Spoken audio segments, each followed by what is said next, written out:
So we all know the story of Romeo and Juliet, Shakespeare. But what if I told you that that story has been around way before Shakespeare and even to Roman times and, realistically probably before that too.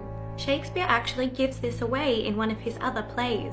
Do you remember studying A Midsummer Night's Dream at school? You know that weird bit in the middle where they do a play and the play is called Pyramus and Thisbe? Well, Pyramus and Thisbe are the OG Romeo and Juliet. That's right, before Romeo and Juliet came Pyramus and Thisbe. The earliest record we have of the Pyramus and Thisbe story comes from Ovid's Metamorphoses. I love Ovid. Anywho, much like Romeo and Juliet, Pyramus and Thisbe come from families that are feuding. They hate each other. They also live next door and share a wall, between which Pyramus and Thisbe have a little, peephole relationship. I knew that was bad as soon as it came out of my mouth.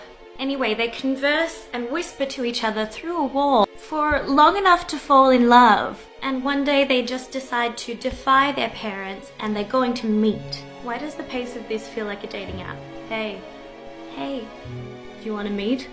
Yeah, okay. So they decide to meet at a tomb. That seems like a normal idea. Under a mulberry tree. Thisbe arrives first and she's like, oh my god, a lion! She sees that a lion is there and it's got some blood on its face. It obviously just hunted something. And she runs away and she Cinderella leaves her cloak. The lion sniffs it a little bit, likes the cloak, gets a bit of its blood on the cloak, tears it up a little bit.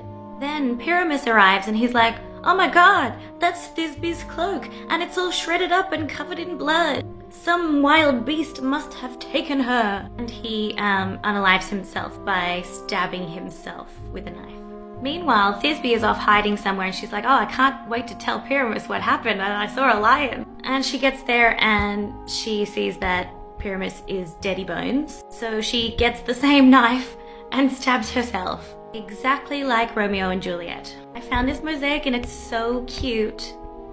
Here's the lion. Up here it says Thisbe. And over here, Pyramus. Anyway, this story evolved in a kind of an Italian folk tale for Romeo and Giulietta, which is my name.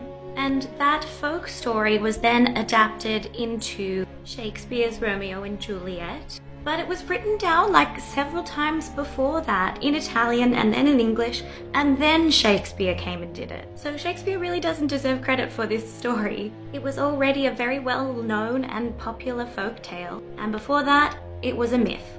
To explain why mulberry berries are red, because their blood got on the mulberry tree. Cute.